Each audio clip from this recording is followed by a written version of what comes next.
Process भूल जाता हूँ, रिपीट करके देखा करो। चलिए देखिए, हम लोग अपने चारों सेंटर्स जो है वो पढ़ चुके हैं और आज की क्लास में हम एक पर्टिकुलर ट्रायंगल को लेके पढ़ेंगे। तो सबसे पहले जो हम ट्रायंगल डिटेल में एक्सप्लेन करने वाले हैं वो इक्विलैटरल ट्रायंगल। वो क्या है? वो है इक्विलैटरल ट्रायंगल या फिर समबाहु त्रिभुज।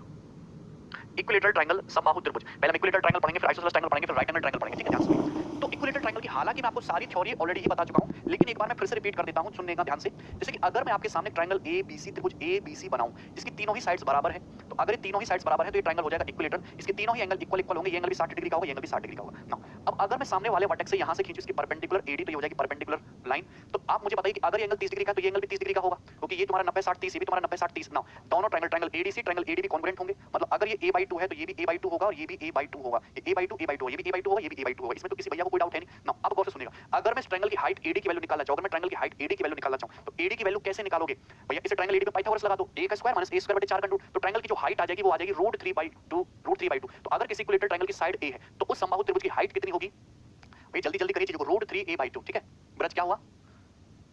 अच्छा अंकित,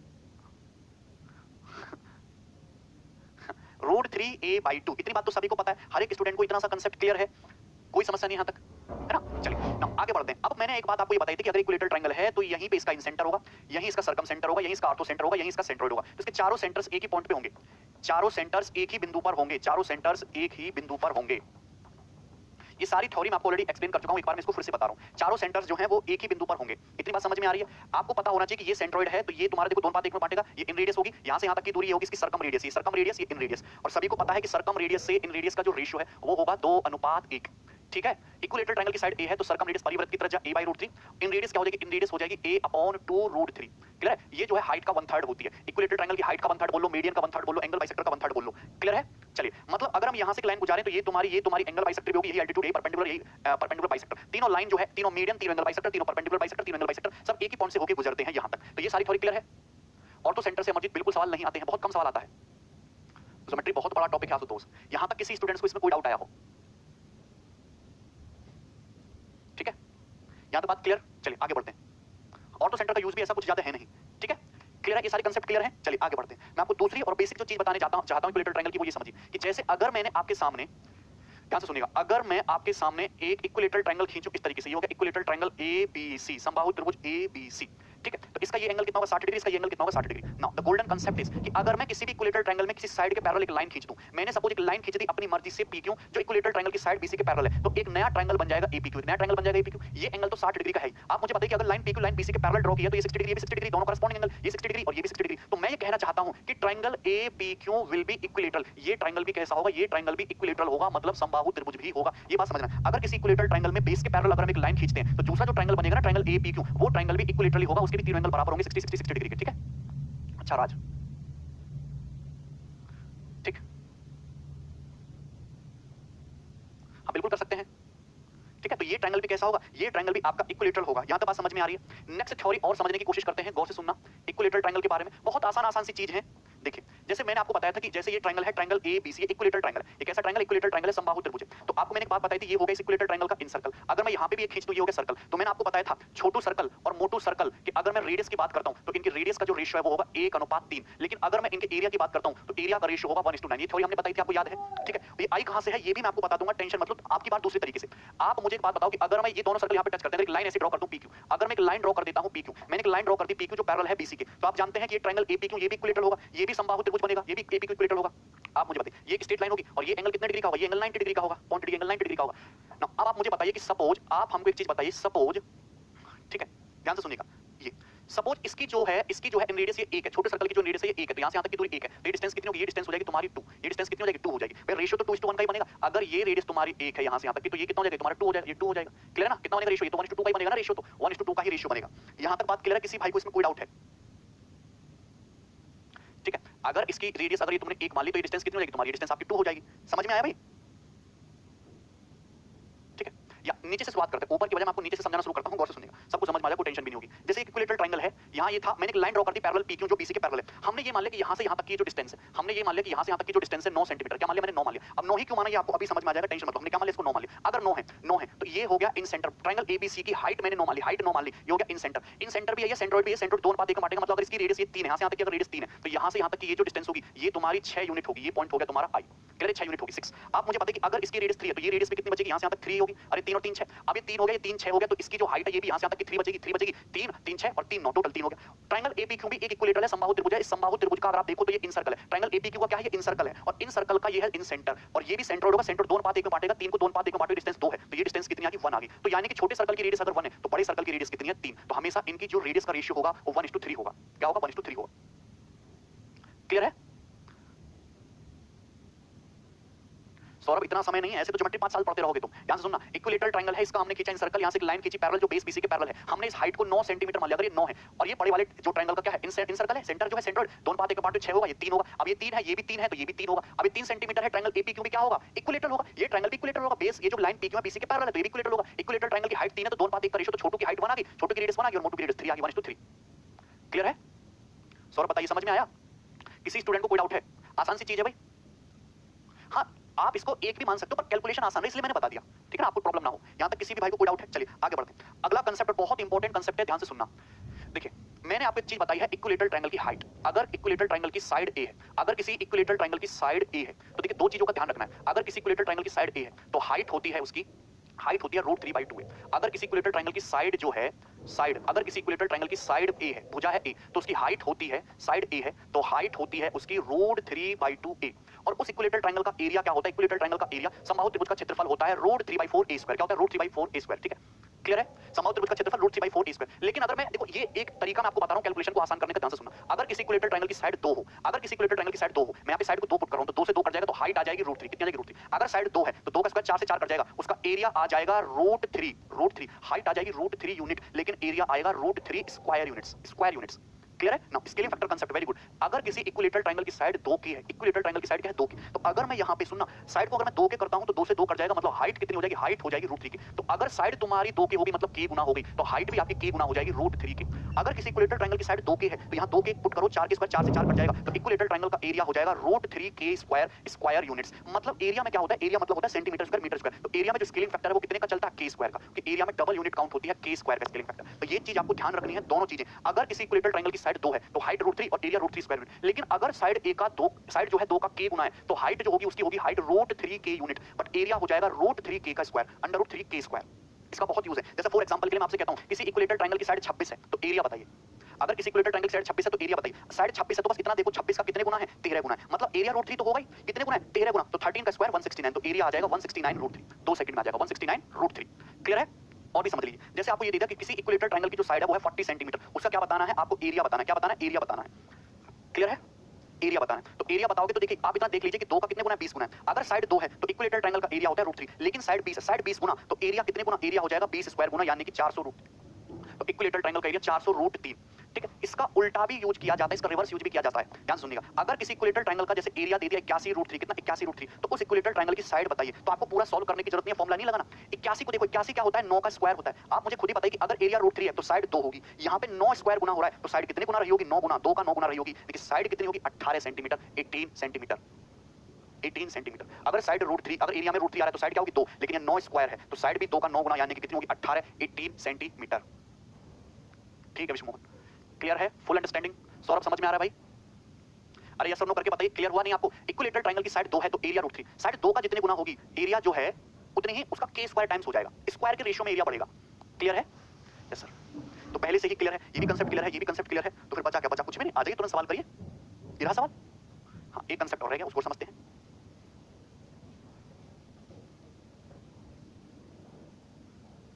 ठीक है, चलिए क्वेश्चन से समझाएंगे उसको, आगे बढ़ते हैं। ये देखिए सवाल, सवाल नंबर 1।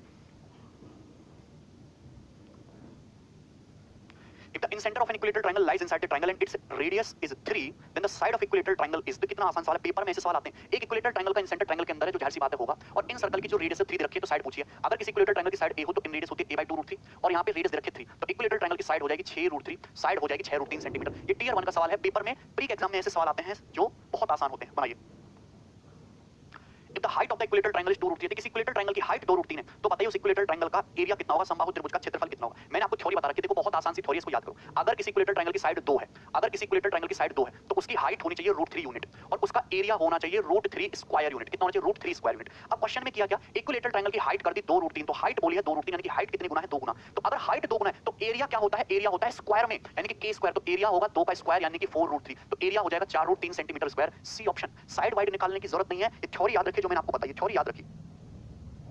अगर इक्विलेटरल ट्रायंगल की हाइट √3 है तो एरिया भी √3। अब यहां पे हाइट को अगर मैं √3 k गुना करता हूं तो एरिया क्या हो जाएगा, √3 k स्क्वायर।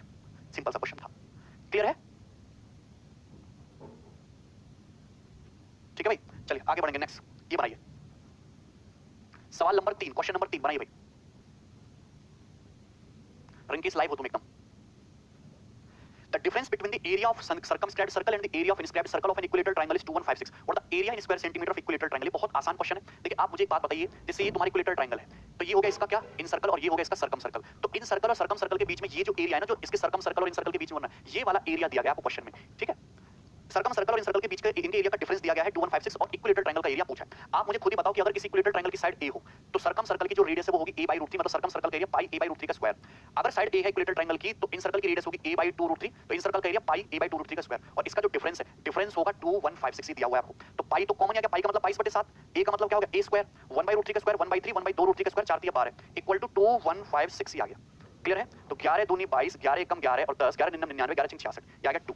1/3 माइनस 1/12 तो 4/12 माइनस 1/12 यानी कि 3/12, ये आ गया तुम्हारा 3/12 यानी कि 1/4। तो a स्क्वायर बराबर क्या आ गया, a स्क्वायर बराबर आ गया 7 × 28 × 196, ये a स्क्वायर की वैल्यू आ गई।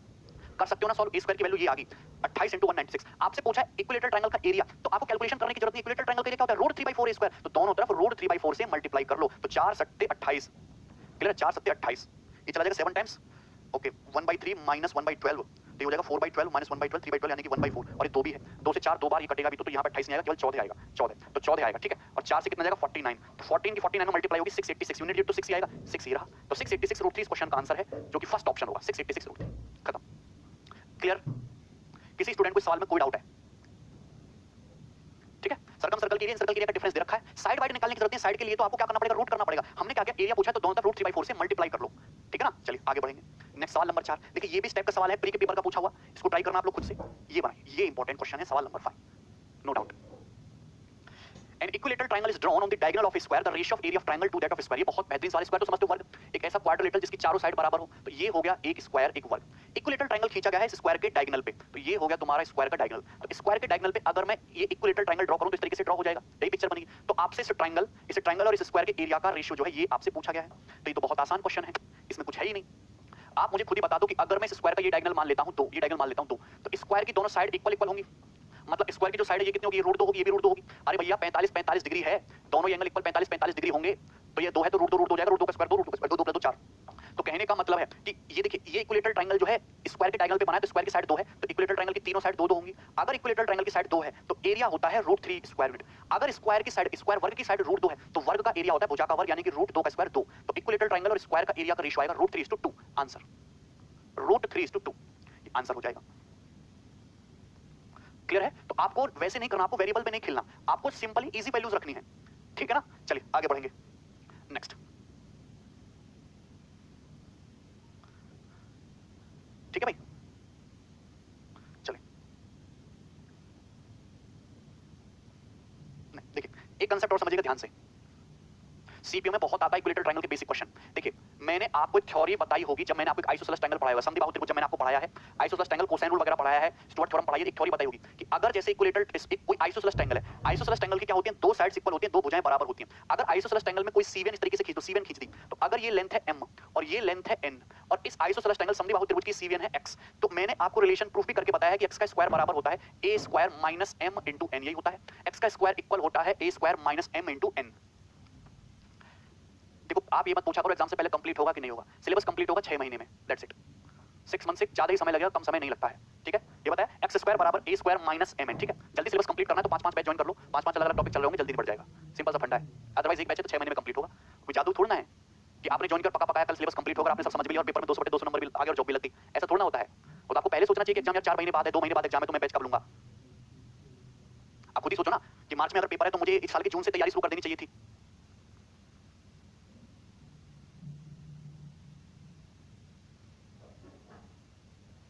अभी बताओ, ये बताया था हमने थ्योरी है भाई, ये थ्योरी हमने बताई थी। तो इस थ्योरी पे एक बहुत अच्छा क्वेश्चन बनता है, इक्विलेटरल ट्रायंगल पर बार-बार पूछा जाता है, जरा ध्यान से सुनिए। जैसे ये थ्योरी जो मैंने बताई थी आइसोसेलेस ट्रायंगल के लिए थी। अगर मैं कोई इक्विलेटरल ट्रायंगल बनाऊं, समबाहु त्रिभुज बनाऊं, तो समबाहु त्रिभुज भी आइसोसेलेस तो होता ही है भैया। अगर ये इक्विलेटरल ट्रायंगल भी है तो इक्विलेटरल ट्रायंगल की भी तो दोनों दो साइड तो बराबर होती हैं, तो ये आइसोसेलेस ट्रायंगल तो होगा ही होगा ना। अब आप मुझे एक बात बताइए कि ये पेपर में सवाल आता है कि ये मैंने खींच दी मीडियन, सॉरी मीडियन नहीं सीवन, ये एक इक्विलेटरल ट्रायंगल है, इसकी तीनों साइड बराबर है, सीवन खींच दी, तो पेपर में दे देगा कि बीडी से डीसी का रेशियो है 3:7। बीडी से डीसी का रेशियो कितना देगा? 3:7। मतलब बीडी अगर 3 है तो डीसी कितना है? डीसी है आपका 7। और पूछ क्या लेता है? पूछ लेता है एडी स्क्वायर बटे एबी स्क्वायर क्या होगा। ऐसा सवाल पेपर में बनता है, आप प्रीवियस उठा के देखोगे तो मिलेगा। अच्छा आदित्य, तो आप मुझे बताओ कि अगर ये इक्विलेटरल ट्रायंगल है तो आइसोसेलेस तो है ही। अब यहाँ पे पूछा क्या? यहाँ पे पूछा है ये C1 AD का स्क्वायर बटे AB का स्क्वायर। देखो बटे AB स्क्वायर भी दे सकता है, बटे BC स्क्वायर भी दे सकता है, बटे AC स्क्वायर भी दे सकता है। यहाँ बटे AB स्क्वायर भी दे सकता है, बटे BC स्क्वायर भी दे सकता है, बटे AC स्क्वायर भी दे सकता है, क्योंकि तीनों ही इक्विलेटरल ट्रायंगल की साइड और तीनों ही बराबर है, तो उस पे कंफ्यूज होने की जरूरत नहीं है। आप मुझे बताओ ये इक्विलेटरल ट्रायंगल की साइड BC है, ये क्या है? 3 और ये 7 10 सेंटीमीटर। अगर ये 3 सेंटीमीटर, ये 7 तो 3 और 7 10 हो गया, तो ये साइड भी 10 सेंटीमीटर होगी, ये साइड भी 10 सेंटीमीटर होगी। अगर आप वही थ्योरम यहाँ पे लगाओ तो आपको पता है AD स्क्वायर की वैल्यू क्या होगी? ये दोनों साइड इक्वल है 10 10 10 का स्क्वायर माइनस ये साइड 3 ये साइड 10 7 माइनस 3 into 7 ये हो जाएगी। और बटे बटे साइड AB कितनी है? 10, तो 10 का स्क्वायर, तो 100 में से 21 100 में से 21 घटाओगे 79 और बटे 10 का स्क्वायर 100, तो एक सेकंड में आंसर आ गया ना। AD स्क्वायर बटे AB स्क्वायर कितना है? 79/100। खत्म।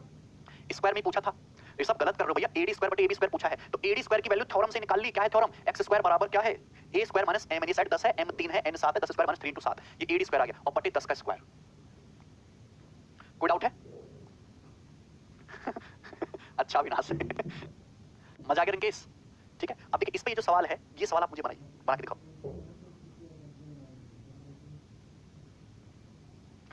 ये देखिए ट्रायंगल ABC है, एक इक्विलेटरल ट्रायंगल, इसमें BD से DC का रेशियो 3:5 है। मतलब BD अगर 3 है तो DC क्या है? DC आपका 5 है। तो आपसे पूछा क्या है? AD by AC।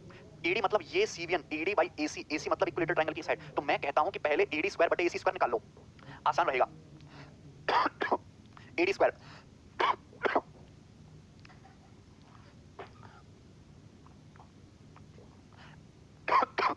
देखिए अगर ये 3 है 5 है तो ये कितना होगा? 8। कितना होगा? 8। इक्विलेटरल ट्रायंगल की साइड BC कितनी होगी? 3 5 8, तो ये भी 8, ये भी 8। AD स्क्वायर निकालना है तो ये साइड 8, ये साइड 8, ये 3 है 5 है, तो AD का जो स्क्वायर होगा वो होगा 8 स्क्वायर माइनस 3 into 5 और बटे AC कितना है? 8 का स्क्वायर। AC क्या है? 8 का स्क्वायर।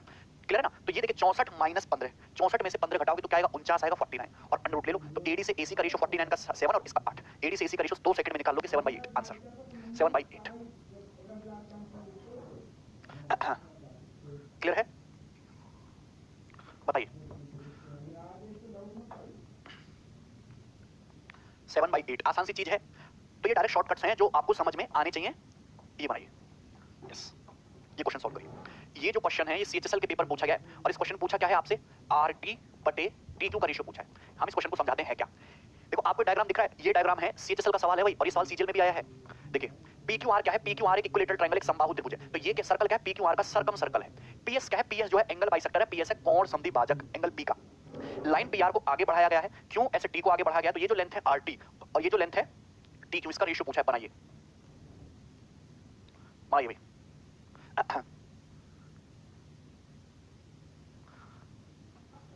जियो का हाल बहुत ही खराब है, बताइए।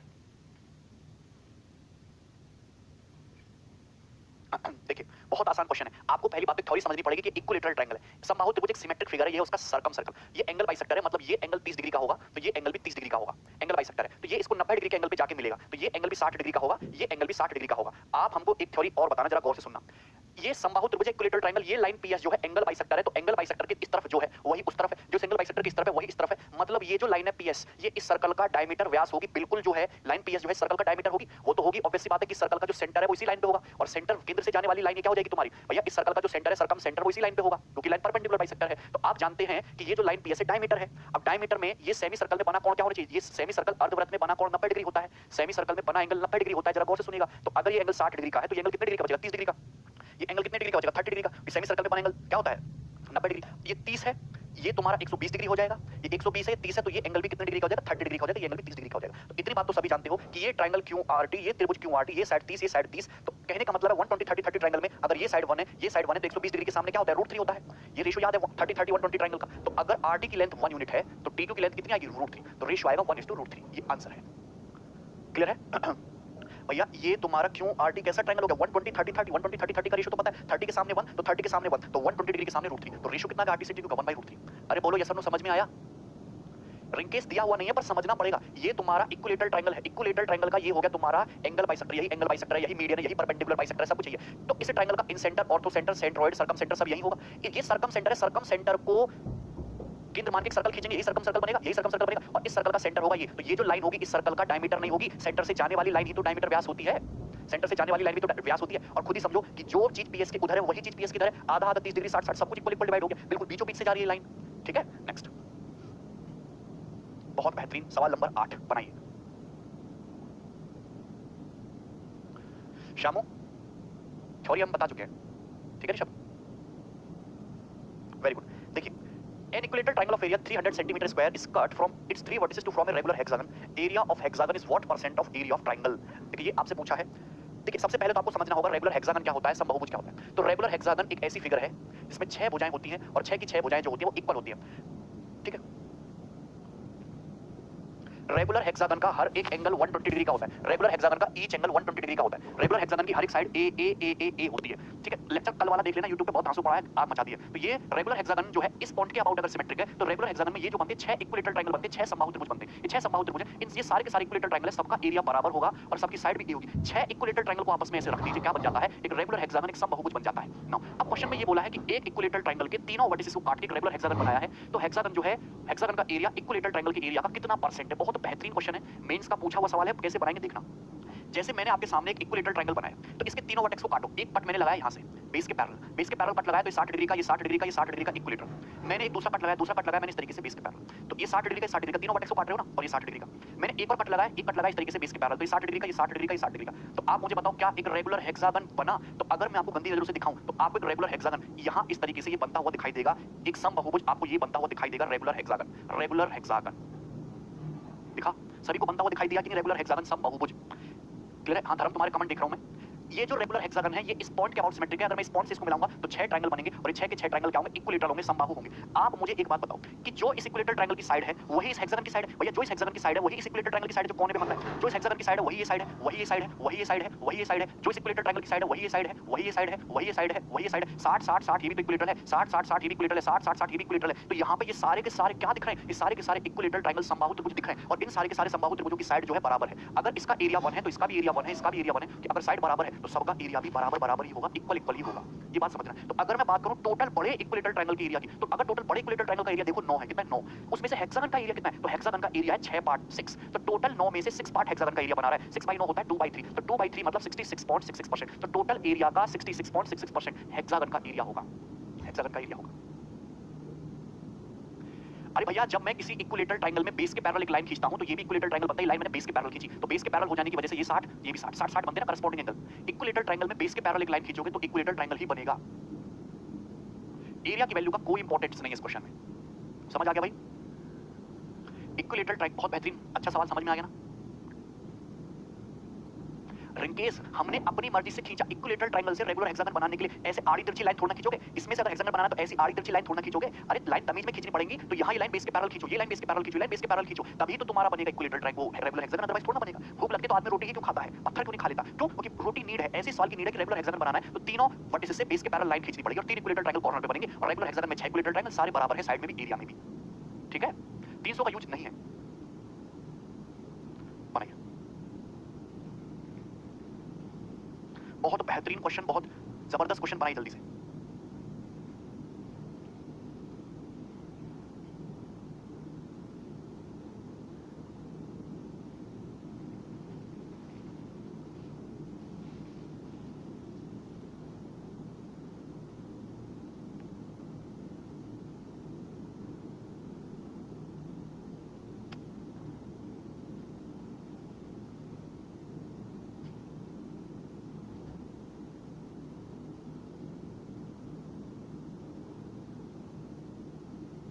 नहीं प्रशांत, रेगुलर हेक्सागन बनाना है तो इक्विलेटरल ट्रायंगल से ही बनेगा।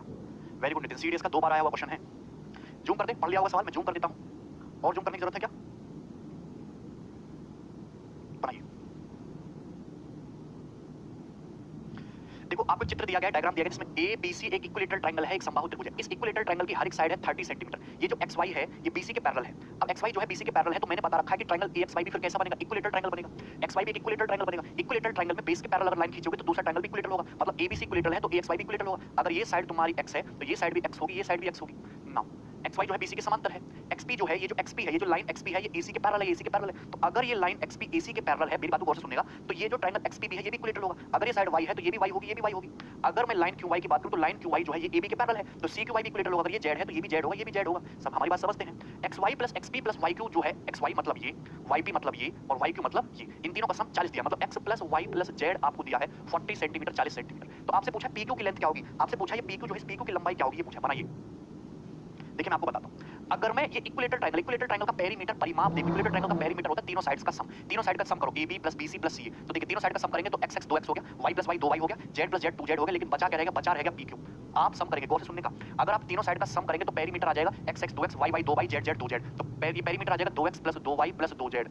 क्लियर है। और ये प्लस PQ, ये इक्विलेटरल ट्रायंगल की तीनों साइड का सम हो गया पेरीमीटर। पेरीमीटर हो गया 30 या 90 सेंटीमीटर, 90। तो पेरीमीटर हो गया 90। अरे मेरी बात समझ रहे हैं, x प्लस y करो, y प्लस z करो, z प्लस x करो तो 2x plus 2y plus 2z आएगा और प्लस PQ भी। लेकिन इतना तो पता है मुझे कि x plus y plus z कितना है 40, तो 2x plus 2y plus 2z कितना होगा 80। तो 80 प्लस PQ कितना आ गया, 90 आ गया। तो PQ की वैल्यू 90 है माइनस 80, 10 सेंटीमीटर। तो जो आपसे PQ पूछा है ना उसकी लेंथ 10 सेंटीमीटर होगी, आंसर है 10। क्लियर है। राज ऐसा नहीं है, यस और नो करके बताइए भाई आप लोगों को सवाल समझ में आया है, क्लियर है चीजें। Very good, very good. Arshad, धर्म क्यों नहीं समझ आया भाई तुम्हें? अच्छा राज, दिखाई नहीं दे रहा आज, क्यों नहीं दिखाई दे रहा? सबको तो दिखाई दे रहा है भाई। बनाइए, देखिए कैट का क्वेश्चन आ गया आपके सामने, बहुत बढ़िया, जल्दी से बनाओ। एक्स वाई जेड नहीं निकाल सकते राहुल, एक्स वाई जेड की वैल्यू नहीं पूछेगा, एक्स वाई जेड की वैल्यू नहीं पूछेगा, वो नहीं निकाल सकते।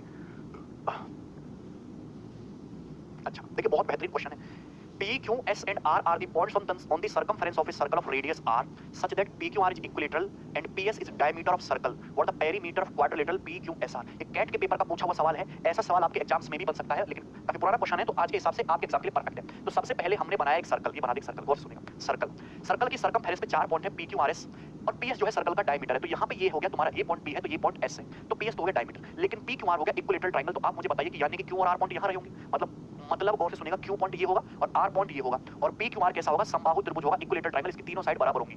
आपसे पूछा है कि इस क्वाड्रिलेटरल का एरिया पूछा, सॉरी पेरीमीटर पूछा है, PQR और S का, PQRS, PS डायमीटर हो गया, PQ और जो है R इक्विलेटरल ट्रायंगल हो गया। ठीक है, कोई डाउट है इसमें किसी भाई को? तो PQSR ये जो क्वाड्रिलेटरल बना, इसका क्या पूछा है? इसका पूछा है पेरीमीटर परिमाप। बनाइए, हाँ राजू कर सकते हैं, ध्यान से सुनिएगा। तो ये एक क्या है, तुम्हारा सर्कल था, सर्कल का व्यास था, डायमीटर है PS, तो डायमीटर है PS। नाउ PQR एक इक्विलेटरल ट्रायंगल है तो आपसे पूछा गया है PQSR का पेरीमीटर। अब ये ट्रायंगल PQR को देखो, PQR एक इक्विलेटरल ट्रायंगल है तो इस इक्विलेटरल ट्रायंगल का सर्कम सर्कल ही तो है, परिवर्ती तो है, तो इस इक्विलेटरल ट्रायंगल का सर्कम सर्कल ही तो है। तो सर्कम सेंटर कहां पे होगा, इस पॉइंट पे होगा। अरे आप मुझे बताइए, आप मुझे एक बात बताइए, अगर ये डायमीटर है तो बिल्कुल मिडिल से जाएगा, बिल्कुल आधा आधा करेगा भैया। ये एंगल अगर 30 डिग्री का है तो ये एंगल भी 30 डिग्री का होगा, ये एंगल तुम्हारा 90 डिग्री का है, ये एंगल तुम्हारा 60 डिग्री का होगा। ठीक है, हमारी बात को गौर से सुनिएगा, एंगल 60 डिग्री का होगा। अगर ये 30 है, ये अगर डायमीटर है तो सेमी सर्कल में बना ये वाला एंगल कितने डिग्री का होगा, ये पूरा एंगल हो जाएगा तुम्हारे यहां से यहां तक 90 डिग्री। ये 90 है, ये 30 है, तो ये एंगल कितने डिग्री का होगा, 60 डिग्री का। सेमी सर्कल में बना ये वाला एंगल, अर्धवृत्त में बना कौन 90 डिग्री होता है, ये 90 डिग्री का हो जाएगा, बोलो कोई डाउट है? ये 90 है, ये 30 है, तो ये एंगल कितने डिग्री का होगा, 60 डिग्री का होगा, 60 डिग्री का, कोई डाउट है नहीं। इस सर्कल का डायमीटर ही तो है, तो PS जो है डायमीटर द्वारा सर्कमफेरेंस पे एंगल 90 डिग्री का बनेगा। क्लियर है। आप मुझे बताओ, सर्कल की रेडियस है R, अगर सर्कल की रेडियस R है तो यहां से यहां तक सर्कल का डायमीटर कितना है? सर्कल का डायमीटर है 2R, देखोगे सर्कल का व्यास 2R। आसान सवाल है। 30 60 90 का रेशियो याद है आपको? 30 60 90, अगर 90 के सामने 2R है तो 30 के सामने होता है R, रेशियो याद है? अगर 30 के सामने R है तो 60 के सामने होता है R√3, याद है? 1:√3:2। अगर 90 के सामने 2R तो 30 के सामने R, 60 के सामने R√3। इस ट्रायंगल में भी देख लो, 90 के सामने 2R तो 30 डिग्री के सामने ये लेंथ कितनी हो जाएगी, लेंथ हो जाएगी R, और 60 डिग्री के सामने ये यहां से यहां तक का R√3 हो जाएगा, R√3। तो पूरा पेरीमीटर क्या हो गया इस क्वाड्रिलेटरल का, R + R 2R, R√3 + R√3 2R√3, तो 2R + 2R√3, तो 2R कॉमन, ब्रैकेट में क्या आ जाएगा 1 + √3। तो आंसर है ए ऑप्शन, ए ऑप्शन इसका आंसर है। वेरी गुड आदित्य, रेशियो से काम हो गया, बिल्कुल फिगर में पूरा सवाल हो गया, कुछ करने की जरूरत नहीं है। वेरी गुड स्नेहा, यस और नो करके बताइए भाई आप लोग समझ पाए सवाल को? ठीक है, 2R × 1 + √3।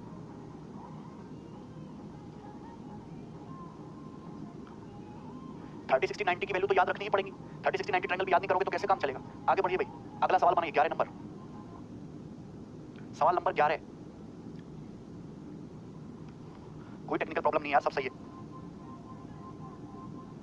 बनाइए।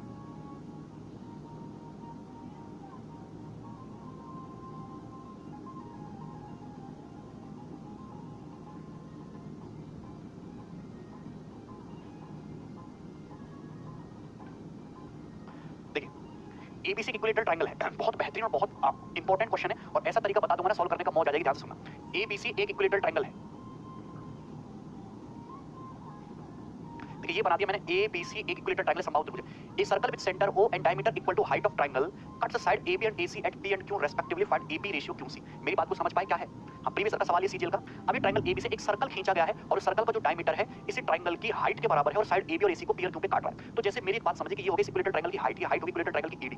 ठीक है, तो हाइट एडी को डायमीटर मान के, व्यास मान के एक सर्कल खींचा, तो जो सर्कल खींचा जाएगा वो सर्कल होगा कुछ इस तरीके से, जो एबी को टच कर रहा है, कट कर रहा है पॉइंट बी पे, और एसी को टच कर रहा है पॉइंट क्यू पे। तो आपसे पूछा है एपी से क्यूसी का रेशियो, एपी से क्यूसी का रेशियो आपसे पूछा है, बनाइए। बनाइए, यहां तक किसी भाई को कोई डाउट है? ये बनाइए, एपी से क्यूसी का रेशियो पूछा है। एपी मतलब ये कांटा और क्यूसी मतलब ये कांटा, इसका रेशियो पूछा है, बनाइए।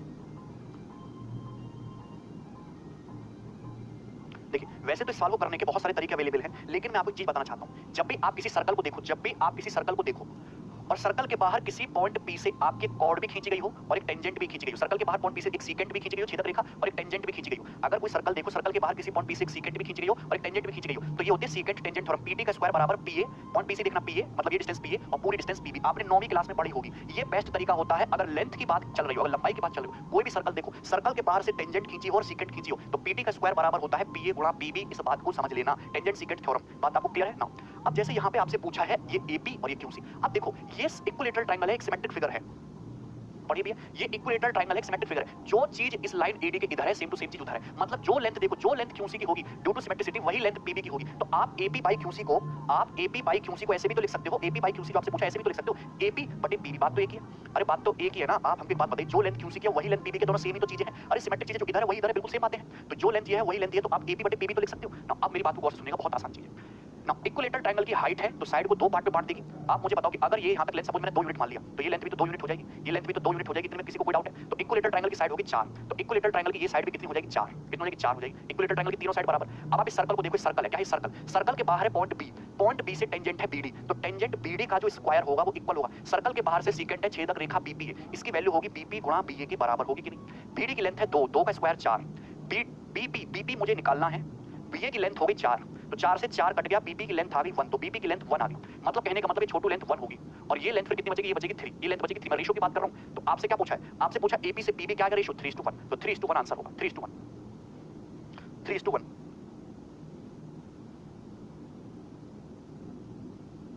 अरे समझ में आया भाई?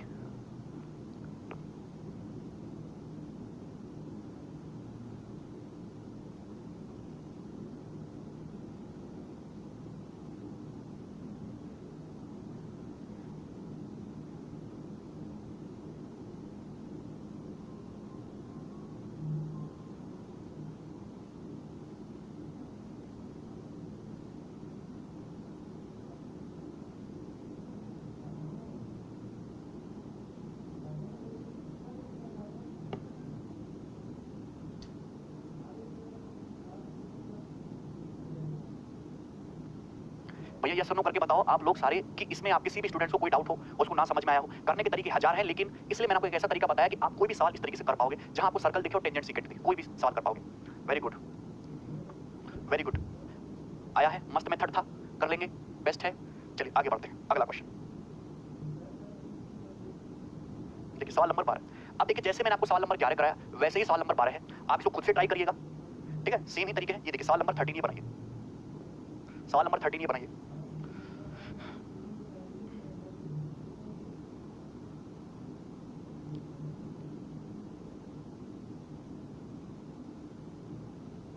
दो circles are placed in equilateral triangle, ये इक्विलेटरल ट्रायंगल समबाहु त्रिभुज, समबाहु त्रिभुज के अंदर डाले गए हैं दो सर्कल। तो आपसे पूछा है स्मॉलर सर्कल से इक्विलेटरल ट्रायंगल के एरिया का रेशियो पूछा है। बहुत आसान क्वेश्चन है। अरे चेतना भी चलने दो, माहौल गर्म है। ज्योमेट्री इतनी आसान होती तो हर आदमी के नंबर ना आ जाते। इस वजह से एग्जाम में 15-15 सवाल आते हैं ज्योमेट्री से। जैसे ये तुम्हारा इक्विलेटरल ट्रायंगल, इक्विलेटरल ट्रायंगल का ये होगा इन सर्कल और ये होगा एक और सर्कल। तो छोटे सर्कल और पूरे बड़े इक्विलेटरल ट्रायंगल के एरिया का रेशियो बताना है, तो कैसे करोगे? बहुत आसान तरीका बताऊंगा। ये फिगर मैं आपको एक्सप्लेन कर चुका हूं। जब भी इस टाइप की चीज पेपर में आए 90 डिग्री, यहां एक पैरेलल लाइन खींच लेंगे PQ। मैंने अभी क्या कंसेप्ट बताया था कि अगर मैं इक्विलेटरल ट्रायंगल की पूरी हाइट को क्या मान लेता हूं, अगर मैं इक्विलेटरल ट्रायंगल की पूरी हाइट को 9 मान लेता हूं, क्या मान लेते हो? 9 मान लेते हो, तो आप इतनी बात बताने में किसी कोई दिक्कत नहीं होगी कि ये साइड कितनी होगी तुम्हारी 3, कितना होगा तुम्हारा? ये रेडियस हो जाएगी 3 और यहां से यहां तक की डिस्टेंस कितनी होगी 6, क्योंकि दोनों पार्ट एक के रेशियो में डिवाइड कर देगा। ये सेंट्रोइड भी है, यही इन सेंटर है, तो ये भी कितना होगा, ये भी तुम्हारा 3 होगा, 3 और 3 6, तो यहाँ से यहाँ तक ये हाइट भी 3 ही बचेगी। तो ऊपर ट्रायंगल एपीक्यू भी तो इक्विलेटरल बन गया। अगर ये इक्विलेटरल ट्रायंगल बन गया, इसकी हाइट 3 है, तो ये रेशियो भी 2:1 का होगा। ये थ्योरी में देखो दोबारा बता दी। तो कहने का मतलब है, रटा हुआ होना चाहिए दिमाग में। कहने का मतलब है कि अगर छोटे ट्रायंगल की रेडियस, छोटा सर्कल है और इक्विलेटरल ट्रायंगल के एरिया का रेशियो पूछा है, अगर छोटे सर्कल की रेडियस 1 है तो इस इक्विलेटरल ट्रायंगल की हाइट है 9। हाइट कितनी है? 9। इक्विलेटरल ट्रायंगल की हाइट कितनी है? 9। देखिए बहुत सिंपल सी बात है। तो आप मुझे बताइए, अगर छोटे सर्कल की रेडियस 1 है तो छोटे सर्कल का एरिया क्या होगा? पाई आर स्क्वायर रेशियो। नाउ अब गौर से सुनिएगा, बहुत आसान तरीका बताऊंगा। अगर किसी इक्विलेटरल ट्रायंगल की हाइट √3 है, अगर किसी इक्विलेटरल ट्रायंगल की हाइट अगर √3 है तो उसका एरिया भी √3 होता है। अरे मैंने रटवाया है कि नहीं? लेकिन यहाँ तो हाइट 9 कर दी। हाइट 9 करने का मतलब है हाइट मैंने √3 का 3√3 टाइम्स कर दी। तो एरिया क्या हो जाएगा? एरिया जो है √3 का 3√3 स्क्वायर हो जाएगा कि नहीं, यानी कि 27√3। तो इक्विलेटरल ट्रायंगल का एरिया कितना होगा? ये होगा 27√3। तो रेशियो कितना आएगा? रेशियो आ जाएगा π/27√3 is the correct answer seconds में।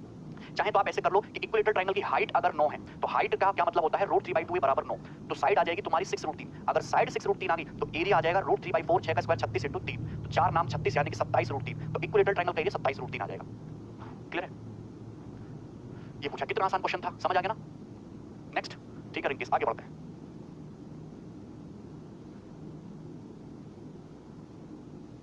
बनाइए, समझ आ गया भाई? वेरी इजी, कुछ था ही नहीं। लास्ट क्वेश्चन करेंगे इक्विलेटरल ट्रायंगल का, सब लोग बनाओ।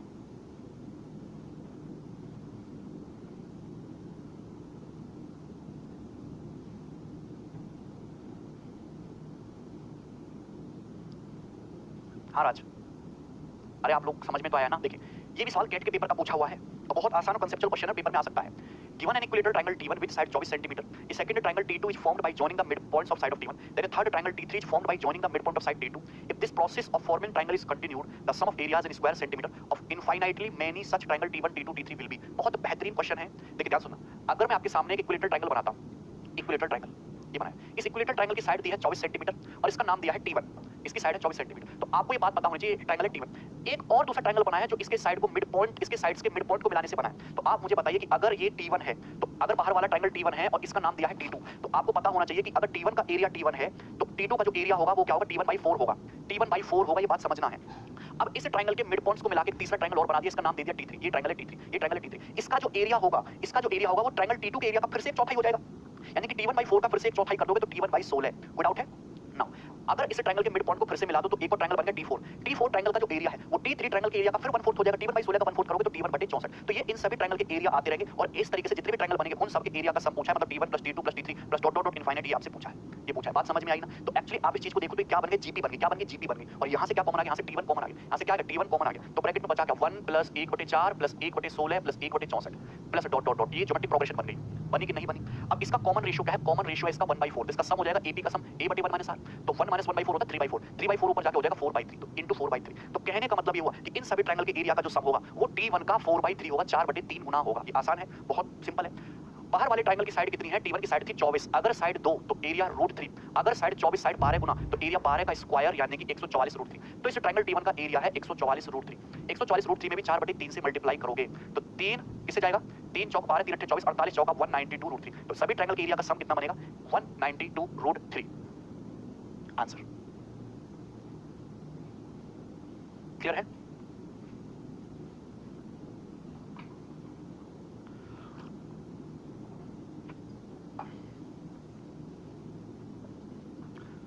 ठीक है, ये 2017 में था, हाँ 2018 में था, सॉरी। हाँ क्लियर? किसी भाई को सवाल में कोई डाउट आया हो? क्लियर है ना? ज्योमेट्रिक प्रोग्रेशन की सम का फॉर्मूला सभी भाइयों को पता है, इतने स्टेप्स क्लियर हैं? ठीक है अंकित, चलिए यहाँ तक चीज समझ में आई है? नहीं समझ में आ रही केस को? और इसी के साथ तुम्हारा जो इक्विलेटरल ट्रायंगल है वो खत्म होता है। इक्विलेटरल ट्रायंगल से डायरेक्टली पेपर में बहुत ज्यादा सवाल नहीं बनते हैं, जितने भी क्वेश्चन है वो मैंने करा दिया आपको। ठीक है, अविनाश ध्यान से करिए। अर्षद उसकी थ्योरी में आपको बता चुका हूं, है ना?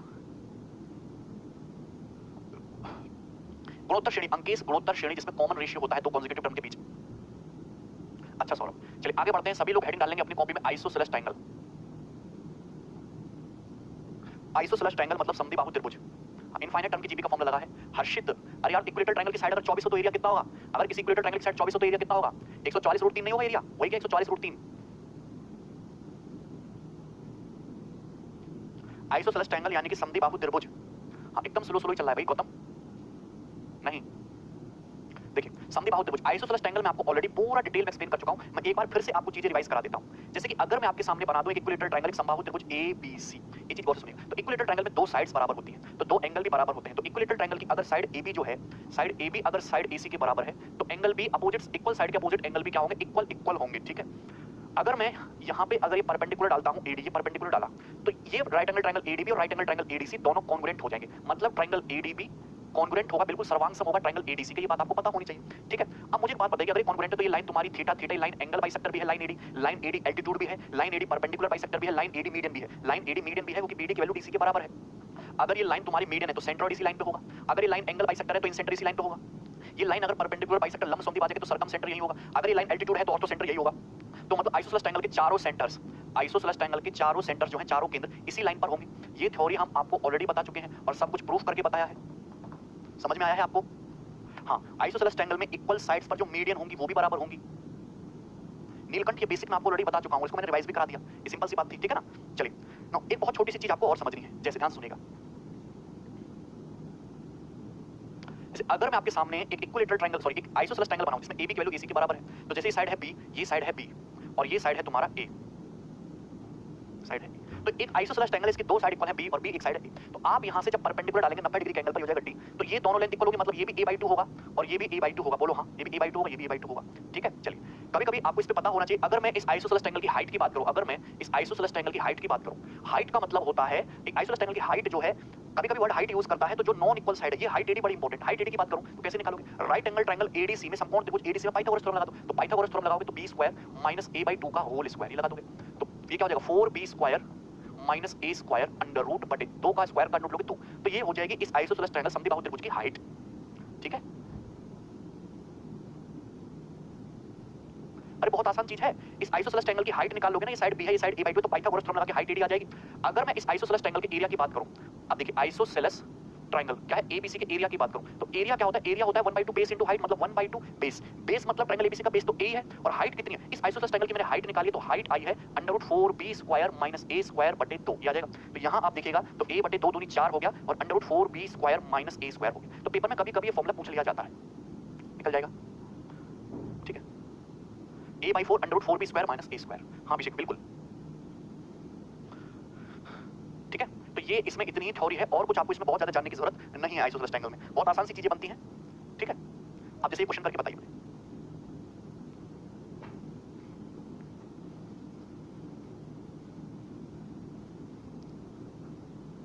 if the height of an isosceles triangle is b and the perimeter is 100, find the area of triangle। बहुत इंपॉर्टेंट क्वेश्चन है ये, आइसोसेलेस ट्रायंगल का बहुत ही ज्यादा इंपॉर्टेंट क्वेश्चन है, बार बार आता है, सबसे इंपॉर्टेंट क्वेश्चन है। देखिए आइसोसेलेस ट्रायंगल की हाइट, जब हमसे केवल वर्ड यूज किया हाइट, तो हाइट का मतलब केवल एक ही चीज से समझना, जैसे कि ट्रायंगल एक आइसोसेलेस है, समद्विबाहु त्रिभुज है, इसकी दो साइड बराबर है, तो दो साइड बराबर है तो जो साइड बराबर नहीं उस पे जो परपेंडिकुलर डाला गया ये हाइट है, और ये हाइट बोली गई है तुमसे कितना, 20 सेंटीमीटर, 20 सेंटीमीटर। और इस आइसोसेलेस ट्रायंगल का पेरीमीटर परिमाप है 100, तो आपसे पूछा है ट्रायंगल का एरिया, कोई बात नहीं प्रियांशु, एरिया ध्यान से सुनना। अब मैं आपको बहुत आसान तरीके से बताऊंगा। पहला तरीका मैं बताता हूं, हिट एंड ट्रायल। मुझे एरिया निकालना है तो आइसोसेलेस ट्रायंगल का एरिया तभी निकलेगा जब मुझे बेस पता चले। अगर मुझे बेस पता चल गया तो 1/2 बेस इनटू हाइट हो जाएगा एरिया।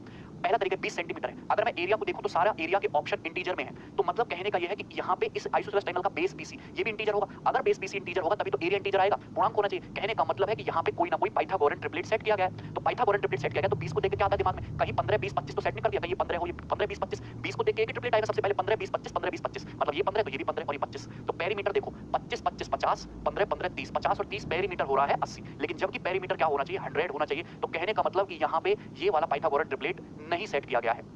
20 से बनने वाला एक स्पेशल ट्रिपलेट मैंने आपको और याद कराया था, 20 21 29। अब चेक करते हैं कहीं ये ट्रिपलेट तो सेट नहीं कर दिया, मतलब अगर ये लेंथ 21 हो तो ये लेंथ होगी 29, तो ये लेंथ भी कितनी होगी 29, तो ये लेंथ कितनी होगी 21। अब आप चेक कर लीजिए क्या पेरीमीटर 100 हो रहा है, 21 21 42 29 29 58 और 58 प्लस 42 100, बिल्कुल सेटिस्फाई कर रहा है, बिल्कुल सेटिस्फाई कर रहा है, यस और नो। मतलब यही मेरा ट्रायंगल है और इस ट्रायंगल का एरिया 1/2, बेस कितना है 42, हाइट है 20, तो एरिया आ जाएगा कितना 10 420 420 सेंटीमीटर स्क्वायर आइसोसेलेस ट्रायंगल का एरिया होगा। सीपी में ऋतिक 4 सवाल आएंगे, जो 20 से 4, 3 तो मिनिमम है लेकिन कभी-कभी 4 सवाल आ जाते हैं। स्नेहा समझ में आया भाई? अरे बताओ यस और नो करके, ये वाला सवाल, ये वाला कांसेप्ट समझ में आया आप लोगों को? बताओ फिर। अर्शद समझ में आ गया? विदाउट ट्रिपलेट ही बताऊंगा, विदाउट ट्रिपलेट भी बता दूंगा बेसिक से। बेसिक से बता दूंगा गौतम, हमने यहाँ पे ये सेटिस्फाई करा लिया कौन सा ट्रिपलेट फिट बैठ रहा है। ट्रिपलेट फिट कौन सा बैठेगा 20 21 29 वाला, क्योंकि 20 जो है अगर हाइट 20 दे रखे तो 15 20 25 तो बना नहीं, दूसरा ट्रिपलेट होता है 20 21 29, वो बन गया आंसर हो गया। चलो आप देखो बेसिक से बच्चे डिमांड कर रहे हैं, बेसिक से बता देता हूं इस क्वेश्चन को, टेंशन क्लियर हो है भी मैं हूं ना, ध्यान से देखो। अब आप मुझे बताओ कि ये तुम्हारा कैसा ट्रायंगल है, ये है तुम्हारा आइसोसेलेस ट्रायंगल। अगर ये साइड बी है तो ये साइड भी बी होगी, होगी कि नहीं, बराबर है। आप मुझे बताओ कि ये आइसोसेलेस ट्रायंगल की हाइट है तो ये मीडियन भी होगी, इक्वल इक्वल डिवाइड कर देगा, ये लेंथ ए है तो ये लेंथ भी ए होगी। बात समझे कि नहीं समझे? अगर ये लेंथ ए है तो ये लेंथ भी ए होगी, मीडियन है। पेरीमीटर दिया है 100, अगर पेरीमीटर 100 दिया है तो तीनों साइड का सम 100 होना चाहिए, b + b 2b, a + a 2a। तो 2a + 2b कितना आ गया, ये आ गया तुम्हारा 100। तो यहाँ से a + b की वैल्यू कितनी आ गई, 50 सेंटीमीटर, यानी कि 50 सेंटीमीटर। तो a + b 50 सेंटीमीटर आ गया। आप मुझे बताओ कि आइसोसेलेस ट्रायंगल में ये जो एल्टीट्यूड है इक्वल इक्वल डिवाइड करेगा बेस को, ये a ये b होगी, दो बराबर साइड है। तो 2a + 2b पेरीमीटर कितना है 100, तो a + b आ गया 50। अब कोई भी ट्रायंगल पकड़ लो, ये राइट एंगल ट्रायंगल, ये 90 डिग्री है, ये b है, ये a है, तो पाइथागोरस थ्योरम लगेगी, b² - a² बराबर किसका हो जाएगा, b² स्क्वायर। आपको पता है b - a * b + a, यही तो होता है फॉर्मूला, बराबर b² 400 हो गया। पाइथागोरस थ्योरम लगा दी। अब मुझे इतना पता है कि a + b कितना है, 50 है, तो a + b कितना है तुम्हारा 50 है। तो यहाँ से 50 8 400, b - a कितना आ गया, b - a आ गया 8, b - a कितना आ गया 8। सब समझ में आया? अच्छा उत्कर्ष, वेरी गुड। तो कहने का मतलब कि a + b 50 है और b - a 8 है, तो इसको तो सॉल्व करना है, तो अगर हम दोनों को ऐड कर देंगे, ऐड करके ऐड कर दो तो 2b आ जाएगा 58, b की वैल्यू आ जाएगी 58/2 29। अगर हम घटा देंगे तो 2a आ जाएगा 42, तो a की वैल्यू आ गई 21। तो यहाँ से जब तुम सॉल्व करोगे इन दोनों इक्वेशन सॉल्व करके आ जाएगा b 29 और a 21। तो ये इतना लंबा जाएगा, अखिलेश कर सकते हो कंसीडर, लेकिन थोड़ा सा लेंथी हो जाएगा, थोड़ा सा लंबा हो जाएगा, कैलकुलेशन कम से कम करनी होती है ना राज, इस वजह से बता रहा हूँ अखिलेश, ठीक है। अच्छा सीके वर्मा, ठीक है, कोई डाउट आया हो इस सवाल में भाई, सुनाओ, क्लियर है? बेसिक से किसी को कोई दिक्कत तो नहीं? अरे शिवम ऐसी बात नहीं है। अच्छा आगे बढ़ जाएं, नेक्स्ट बनाइए।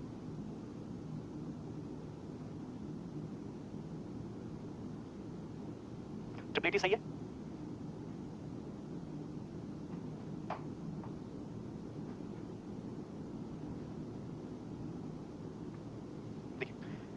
in an isosceles right angle triangle whose perimeter is 2b centimeter find the area of triangle। ये सवाल कई बार आया पेपर में, देखिए ध्यान से।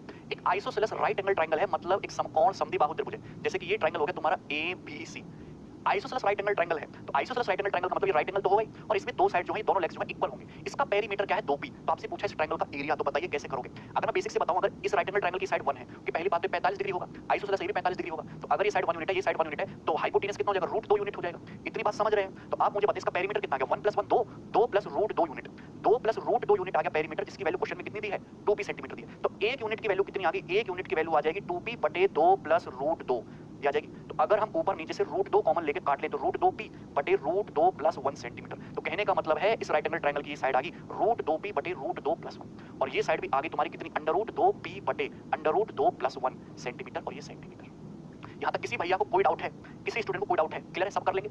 इस ट्रायंगल का क्या पूछा, एरिया। एरिया क्या होता है 1/2, राइट एंगल ट्रायंगल का एरिया, ये बेस इंटू ये बेस, इनकी मल्टीप्लाई कर लो, √2p × √2p 2p² आ जाएगा, और नीचे √2 + 1 √2 + 1 √2 + 1 का होल स्क्वायर आ जाएगा। अब 2 से तो 2 कट गया, अब p² / √2 + 1 का होल स्क्वायर क्या होता है 3 + 2 √2, 3 + 2 √2, यही है, एकदम बेसिक से बता रहे हैं। अगर ये ऊपर नीचे से कॉन्जुगेट से मल्टीप्लाई कर लो 3 - 2 √2 से, तो नीचे तो बन जाएगा 1, लेकिन क्या हो जाएगा p² × 3 - 2 √2, तो आंसर है बी, आंसर इसका बी। समझ में आया? बी ऑप्शन क्लियर है, बताइए भाई। p² × 3 - 2 √2 आ गया, वेरी गुड राहुल, इसके एकदम क्लियर है यार, छोड़ेंगे नहीं, पूरा निपटाएंगे टॉपिक को। बनाइए सवाल। देखिए ABC N isosceles triangle, ABC एक समद्विबाहु त्रिभुज है जिसमें AB जो है AC के बराबर है। क्वेश्चन बहुत इंटरेस्टिंग है और ये पेपर का पूछा हुआ सवाल है। देखिए ABC एक कैसा ट्रायंगल है, सॉरी आइसोसेलेस ट्रायंगल है, समद्विबाहु त्रिभुज है जिसमें साइड AB जो है AC के बराबर है, isosceles triangle. A circle through B touching AC at the middle point Q intersect AB at P। एक सर्कल खींचा गया है जो वर्टेक्स P से पास करता है और साइड AC को टच करता है, कहां, मिड पॉइंट, किस पे, मिड पॉइंट Q पे टच करता है, और AB को कहां काटता है, AB को काटता है P पर। तो कहने का मतलब है ये AQ और QC जो है आपस में बराबर है, इक्वल है। तो ये दिया है AQ = QC, Q जो है साइड AC का मिड पॉइंट है। पहले मेरी बात को गौर से सुनिए, ट्रायंगल ABC आइसोसेलेस है, एक सर्कल है जो वर्टेक्स P से गुजरता है, साइड AC को मिड पॉइंट Q पे स्पर्श करता है, मतलब AQ की वैल्यू QC के बराबर है, और साइड AB को P पे काटता है। पूछा है AP से AB का रेशियो, AP से AB का जो रेशियो है ये आपसे पूछा है, निहायत ही घटिया सवाल है ये पूछा है। तो आप मुझे बताइए, मैंने आपको 2 मिनट पहले बात बताई थी, अगर कोई सर्कल दिखे, सर्कल के बाहर से दिखे टेंजेंट और सर्कल के बाहर से दिखे सीकेंट, टेंजेंट सीकेंट थ्योरम लगेगी ही लगेगी। आप क्या करिए, AQ और QC को इक्वल मान लो 1 सेंटीमीटर, मतलब AQ भी 1 है और QC भी 1 है, इक्वल मान लिया। तो सर्कल के बाहर है पॉइंट A से टेंजेंट है AQ, AQ का स्क्वायर बराबर होगा, सर्कल के बाहर से सीकेंट है AB भी किसके बराबर होगा, AP × AB के। AQ कितना है, AQ है तुम्हारा 1 का स्क्वायर, AB कितना है पता नहीं, AB कितना है, AB कितना, आप मुझे बताओ AB कितना है, आप मुझे बताओ AB कितना है? अगर तुम्हारा AC 2 है तो AB भी तो 2 ही होगा। अरे आप मुझे बताओ आइसोसेलेस ट्रायंगल इस साइड 2 है तो इस साइड भी तो 2 ही होगी। तो यहाँ पे AB की वैल्यू आ गई आधा 1/2। तो AB की वैल्यू आ गई 1/2 मतलब यहाँ से यहाँ तक की जो डिस्टेंस है 1/2 है। अगर ये 1/2 है, अगर ये 1/2 है और पूरा AB कितना आ गया 1/2 और AB कितना है पूरा 2 तो रेशियो कितना आ गया 1/4 का। रेशियो आ गया 1/4। डी ऑप्शन 1/4 वेरी इजी है। क्लियर है ना सभी को? चलिए आगे बढ़ेंगे। बेहतरीन सवाल next.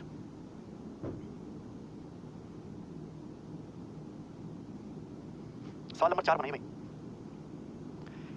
Triangle FGH is isosceles and FG less than 3 centimetre, GH 6 centimetre. देखिए ध्यान सुनिएगा, बहुत इंपॉर्टेंट और आसान सा बात है, प्री लेवल का क्वेश्चन है। जैसे FGH एक आइसोसेलेस ट्रायंगल है, एक समद्विबाहु त्रिभुज। कैसा ट्रायंगल है? आइसोसेलेस समद्विबाहु। GH की जो लेंथ है, ये जो GH है तुम्हारा 6 सेंटीमीटर दिया गया। क्या दिया? 6 सेंटीमीटर दिया गया है। 6। FG जो है 3 सेंटीमीटर से छोटा है। ये जो FG 3 सेंटीमीटर से छोटा है, तो 3 सेंटीमीटर से छोटी इसकी वैल्यू सपोज 2.99 ही है। सपोज आप मुझे खुद ही बताओगे 3 सेंटीमीटर से छोटा है तो सपोज 2.99 सेंटीमीटर ही है। आप कुछ भी ले सकते हो। तो ये 2.99 सेंटीमीटर ही हो गया, लेकिन 3 नहीं है। तो बताइए कौन सा रिलेशन इनमें से ट्रू है? आप मुझे बताइए, अगर ये आइसोसेलेस ट्रायंगल है, इसकी ये साइड 2.99 है 6, तो तीसरी साइड या तो 2.99 सेंटीमीटर होनी चाहिए या फिर 6 सेंटीमीटर होनी चाहिए, क्योंकि आइसोसेलेस ट्रायंगल की दो साइड बराबर होती है। तो ये होनी चाहिए, गौर से सुनिएगा, या तो 2.99 होनी चाहिए या 6 होनी चाहिए। लेकिन अगर ये साइड 2.99 है, ये भी 2.99 है, तो दो साइड का जो सम है वो तीसरी भुजा से छोटा हो जाएगा। जबकि ट्रायंगल तभी बनेगा जब दो साइड का जो सम हो तीसरी साइड से बड़ा हो। कहने का मतलब आप तीसरी साइड को 2.99 नहीं ले सकते, तीसरी साइड को आपको लेना पड़ेगा 6 सेंटीमीटर। तीसरी साइड की वैल्यू केवल 6 सेंटीमीटर ही पॉसिबल हो सकती है। तो कहने का मतलब ये FH और ये GH बराबर होना चाहिए। FH equal to GH answer है। ठीक, ये वाला क्वेश्चन बनाइए। ये क्लियर है? और ये वाला क्वेश्चन जो है ये मजेदार क्वेश्चन है, ये फैबुलस सवाल है, इसको बनाइए। ट्रायंगल ABC एक आइसोसेलेस राइट एंगल ट्रायंगल है with angle C 90 degree. D is any point on AB such that CD 2√5 BD 6 value of AD। बहुत बेहतरीन क्वेश्चन है, इसको सॉल्व करिए। देखिए जल्दी बनाइए। देखिए जैसे मैंने आपके सामने ट्रायंगल बना दिया, ये हो गया ट्रायंगल ABC, जिसमें ये एंगल C जो है, ये एंगल C आपको 90 डिग्री का दिया, 90 डिग्री का। ठीक है, अब आपसे D is any point on AB such that CD 2√5। अब यहाँ पे D जो है साइड AB पर हाइपोटेनस पर एक पॉइंट D है। इस तरीके से इस CD की जो लेंथ है 2√5 है। CD की लेंथ जो है 2√5 है और जो BD की लेंथ है, BD की लेंथ 6 सेंटीमीटर है। तो 6 सेंटीमीटर आपको गिवन है, कितना 6 सेंटीमीटर, और CD की लेंथ जो है 2√5 है। D एनी पॉइंट है। D जो है कोई ऐसा पॉइंट नहीं कि सर्कम सेंटर है, मिड पॉइंट है, ऑर्थो सेंटर है। D any point. आपसे वैल्यू पूछिए AD की। ये AD की जो वैल्यू है ना, ये X ही आपको बतानी है। ये X जो है AD की वैल्यू ये आपको बतानी है। बताओ क्या होगी? सॉल्व करेंगे। तुक्का मारने पे लग रहा है 3:1/3 आ चुका है। बनाओ, बहुत बेहतरीन तगड़ा क्वेश्चन है जो आपके पेपर में बन सकता है। आप मुझे खुद ही बताओ कि ये दे रखा है 2√5, ये दे रखा है 6 सेंटीमीटर, ये साइड दी हुई है x। आपको पता लगाना है कि ये तुम्हारा x क्या है। ये आइसोसेलेस ट्रायंगल है, मतलब ये दोनों साइड बराबर है। अगर ये साइड तुम्हारी यहाँ से यहाँ तक की a है तो ये साइड भी आपकी a है, क्योंकि कैसा ट्रायंगल है? आइसोसेलेस ट्रायंगल है। ये दिया गया है, बनाइए। देखिए आप इस चीज को दो तरीके से करोगे। पहला तो आप देखो करने के तरीके बहुत सारे, मैं सबसे शॉर्ट बढ़िया मेथड बता रहा हूं जो मेरे दिमाग में आया। आइसोसेलेस ट्रायंगल है, कैसा ट्रायंगल है? आइसोसेलेस। चाहे राइट एंगल हो, डजंट मैटर कैसा है, लेकिन आइसोसेलेस ये साइड है, ये साइड। आइसोसेलेस में CD क्या है? CVN है। CD क्या है? CVN है। तो CD का जो स्क्वायर होगा 2√5 का जो स्क्वायर होगा, CD का जो स्क्वायर होगा उसकी वैल्यू कैसे निकलेगी? CVN का स्क्वायर क्या होगा? Equal side, isosceles triangle equal side है a और a स्क्वायर माइनस ये 6 है, ये x है, माइनस 6 * x। यही थ्योरी कहती है। आइसोसेलेस ट्रायंगल की थ्योरी यही कहती है कि नहीं CVN वाली, कोई डाउट है? अगर आइसोसेलेस ट्रायंगल में CVN निकालना हो तो CVN 2√5 का स्क्वायर बराबर ये इक्वल साइड है a का स्क्वायर माइनस 6 * x। तो 2√5 यानी कि 4 पंजे 20, तो ये आ जाएगा 20। 2√5 का स्क्वायर होता है 20, 20 बराबर आ गया a स्क्वायर माइनस 6x। कोई सिमिलरिटी नहीं लगेगी यहाँ पे। आप मुझे बताओ, ये एक इक्वेशन तो ये आ गई। आप मुझे बताओ कैसा ट्रायंगल है? Right angle triangle. तो पाइथागोरस भी लगेगी। ये a का स्क्वायर प्लस a का स्क्वायर क्या होगा? 2a स्क्वायर हो गया। क्या होगा? 2a स्क्वायर बराबर ये कितना है? a square plus a square, 2a square बराबर हाइपोटेनस x प्लस 6 का होल स्क्वायर। ये आपकी दूसरी इक्वेशन होगी। इन दोनों को सॉल्व करके x की वैल्यू निकालनी है। तो देखिए आप मुझे बताओ कि अगर मैं पहली इक्वेशन में 2 से गुणा कर दूं तो 40 बराबर हो जाएगा 2a square minus 12x। 40 equal to आपको पता है 2a स्क्वायर क्या है? a को ही तो एलिमिनेट करना है। 2a स्क्वायर का मतलब क्या है? x प्लस 6 का होल स्क्वायर माइनस 12x ही समझना। तो 40 बराबर x square plus 12x plus 36 minus 12x। तो 12x से 12x कट गया तो x स्क्वायर बराबर आ गया 40 माइनस 36 4। तो x स्क्वायर 4 आ गया, तो x की वैल्यू कितनी है? 2 सेंटीमीटर। तो x की वैल्यू है 2 सेंटीमीटर आंसर है। तो इसमें एक बार पाइथागोरस थ्योरम लगा दो। नहीं लगेगा चंद्रा, वो केवल तभी लगेगा जब CD परपेंडिकुलर हो AB पे। D एक एनी पॉइंट है, रैंडम पॉइंट है, साइन और फाइन लगाने की जरूरत नहीं है। एक बार तो लगा दी हमने पाइथागोरस थ्योरम और एक बार लगा दी हमने आइसोसेलेस ट्रायंगल की थ्योरम। बताओ आइसोसेलेस ट्रायंगल में CVN का जो स्क्वायर होता है a स्क्वायर माइनस 6 * x ही तो होता है। बहुत बेहतरीन क्वेश्चन है, पंकज रिपीट करके देखना, मजेदार क्वेश्चन था ये। चलिए आगे बढ़ते हैं नेक्स्ट। अब देखिए इससे भी धांसू क्वेश्चन मैं आपको देने वाला हूं, इससे भी धांसू और इससे भी मजेदार क्वेश्चन आपके लिए देने वाला हूं। ये बनाओ।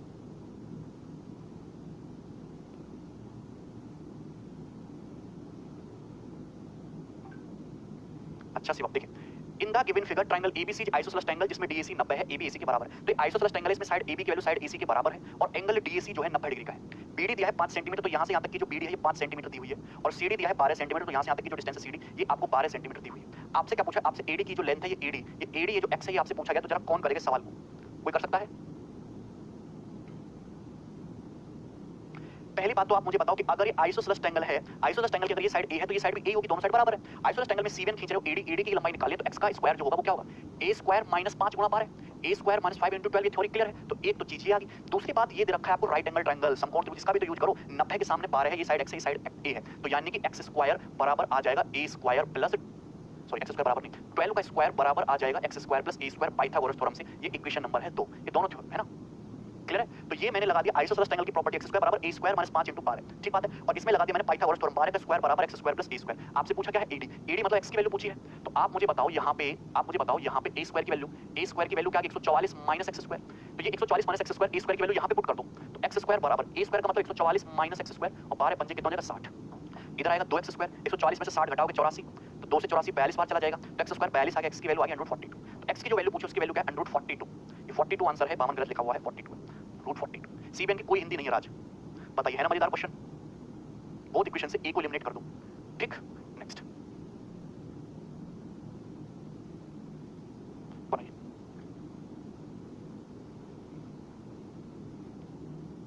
देखिए गौर से सुनिएगा। Triangle ABC isosceles right angle triangle, जिसमें एंगल सी 90 है। ट्रायंगल एबीसी कैसा ट्रायंगल है, एक आइसोसेलेस राइट एंगल ट्रायंगल है जिसमें एंगल सी 90 है, मतलब ये हो गया 90 डिग्री। तो बाकी की दोनों साइड क्या होगी, बाकी की दोनों साइड है इक्वल, लेग्स होगी equal. D is any point on AB, देखो ये लाइन बड़ी खतरनाक है, D is any point on AB. पूछा है AD square plus BD square क्या होगा, और ऑप्शन जो है, ऑप्शन आपके सामने है ये। तो ये एक प्रकार की थ्योरम है, this is one type of theorem. कैसे करोगे, जहां भी देखो, जहां भी आपको ये लाइन लिखी हुई मिले, शॉर्टकट बता रहा हूं, इसको बोलते हैं शिफ्टिंग, इसको बोलते हैं शिफ्टिंग। जहां भी आपको कहीं पे ये लाइन लिखी हुई मिले, D is any point on AB, जहां आपको ये लाइन लिखी हुई मिले, D is any point on AB, any point जहां मिले, यहां पर किसी पॉइंट के बारे में कुछ बताया ना गया हो, किसी पॉइंट के बारे में कुछ मेंशन ना किया गया हो, तो आप अपनी मर्जी से इस पॉइंट को उठा के कहीं भी रख सकते हो अपनी सुविधा के हिसाब से। जब मुझसे ये बोल दिया कि डी साइड एबी पर कोई पॉइंट है, मुझे ये बताया नहीं गया कि पॉइंट कहां है, यहां है, यहां है, यहां है, यहां है, कहां है, तो आप अपनी मर्जी से इस पॉइंट को कहीं भी रख सकते हो अपनी सुविधा की दृष्टि से। तो मैंने ये मान लिया कि पॉइंट डी जो यहीं पर है, पॉइंट डी बिल्कुल यहीं पर है, ए के ऊपर ही। तो ये सबसे आसान तरीका होता है कि अगर पॉइंट डी ए के ऊपर आ गया, अगर पॉइंट डी ए के ऊपर आ गया तो एडी हो जाएगा तुम्हारा, एडी हो जाएगा तुम्हारा 0, मतलब पॉइंट डी को मैंने ए के ऊपर ही रख दिया, दोनों पॉइंट एकदम कॉन्साइड हो गए, तो एडी हो गया 0 प्लस बीडी। बीडी क्या हो गया, बीडी क्या हो जाएगा, आप मुझे बताइए बीडी क्या हो जाएगा। आंसर मुझे बताना है सीडी की फॉर्म में। भैया जो सीडी है वही सीबी है, ये जो डायगोनल, हाँ बीडी प्लस बीडी स्क्वायर, किधर है बीडी, ये रहा बीडी। ये जो बीडी है ये क्या है, ये तुम्हारे देखो, ये सीडी है, ये सीडी है और ये सीबी है, तो ये क्या होगा, ये दोनों बराबर है, 45 डिग्री 45 डिग्री। तो आप मुझे खुद ही बताओ कि अगर ये लेंथ सीडी है, ये भी सीडी होगा, तो ये क्या होगा रूट 2 सीडी, रूट 2 सीडी। तो बीडी का जो स्क्वायर है वो हो जाएगा रूट 2 सीडी का स्क्वायर, 0 प्लस 2 यानी कि 2 सीडी स्क्वायर। तो आंसर है इसका 2 सीडी स्क्वायर, 2 सीडी स्क्वायर इस क्वेश्चन का करेक्ट आंसर है। आप इसको मिड पॉइंट पे रख लो तो भी सेम चीज आएगी, तो भी सेम ही चीज आई। हमने कुछ नहीं किया, हमने यहाँ पे पॉइंट डी को उठा के यहीं पे रख दिया पॉइंट ए पे। आपसे पूछा एडी स्क्वायर, तो ये ए और डी दोनों एकदम एक ही जगह कॉन्साइड करके, तो एडी हो गया 0। ये सीडी है, ये भी सीडी है, तो हाइपोटेनस तो रूट 2 सीडी होगा, ये root 2 CD, root 2 CD, BD B से डी तक की दूरी रूट 2 सीडी, रूट 2 सीडी का स्क्वायर ट्वाइस सीडी स्क्वायर, ये आंसर है। क्लियर है। तो आपको बेसिक की जरूरत नहीं है, आप इस तरीके से भी चीजें कर सकते हो, क्योंकि ये एक टाइप की थ्योरम है जो किसी भी पॉइंट के लिए ट्रू है, तो पॉइंट को कहीं भी रख दो। क्लियर है। चलिए, तो इसी के साथ जो है आपकी जो दोनों ट्रायंगल है, इक्विलेटरल ट्रायंगल, आइसोसेलेस ट्रायंगल, वो खत्म होते हैं। कल की क्लास में हम राइट एंगल ट्रायंगल डिस्कस करेंगे, ठीक है। चलिए।